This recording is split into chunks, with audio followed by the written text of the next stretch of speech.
Kia ora. In this video, I'm going to showcase capabilities in the latest version of ChatGPT Pro that you might not be aware of, specifically OpenAI's new tool called Operator. The difference with Operator is that while classic GPT with web search can retrieve and summarize information, Operator can actively perform actions within a browser on your behalf. So Operator is more like the classic robot agent. It doesn't just answer questions, but it actually does stuff for you.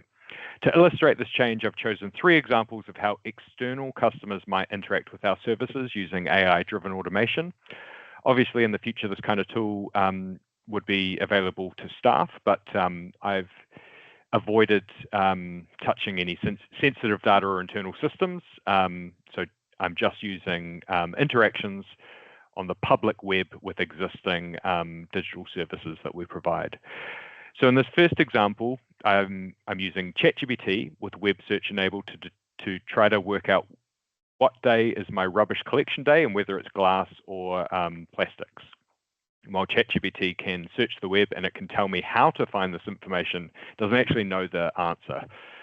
By contrast, Operator can open a browser window, it can navigate the council website, and in the demonstration there, you can see there's 2 cursors. My cursor is on the left, but the cursor on the right is controlled by the AI. Operator autonomously locates the page, scans the information, and then it tells me the answer to my question. In the second example, I'm trying to report a tree that has dead branches to the council that I think needs trimming. So ChatGPT will give me step-by-step instructions as to how to report this issue to the council, which is helpful, but it still requires me to actually do a bunch of stuff. Whereas with Operator here, once again, AI takes control of the browser. It finds the appropriate page on the site, it scans the content to understand the process, and then it's logging the request on my behalf. Before it submits, it checks with me that I'm happy for it to progress. And once I approve, the AI submits that request automatically. So that's logged an actual job in the council system. And it's performed an administrative task on my behalf autonomously while I could be doing other things. And in this last example, imagine that I receive an invoice from the council for $1.50 for a cat collar, and I've got an invoice number of Cool Cat.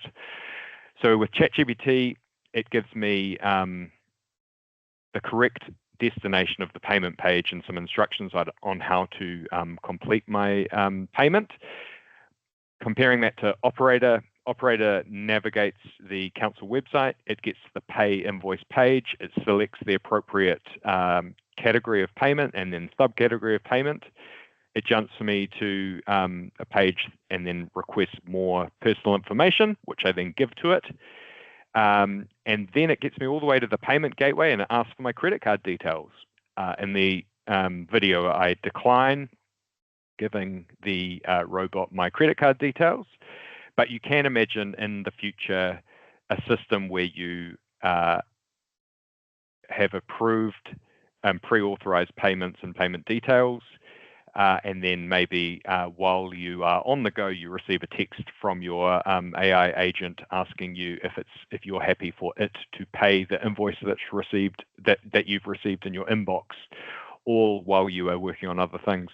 So these 3 examples illustrate how AI automation is rapidly transforming or is going to rapidly transform the way people interact with online services. ChatGPT, as it's existed, provides helpful information, often navigating the web and giving you clues as to where to go.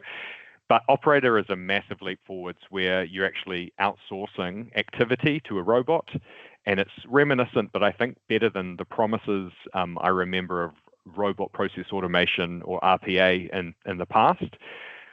This technology is continuing to develop all the time. And it's the kind of thing that we need to keep our eyes on and be thinking about how this is going to change the way we do things. Thanks for watching.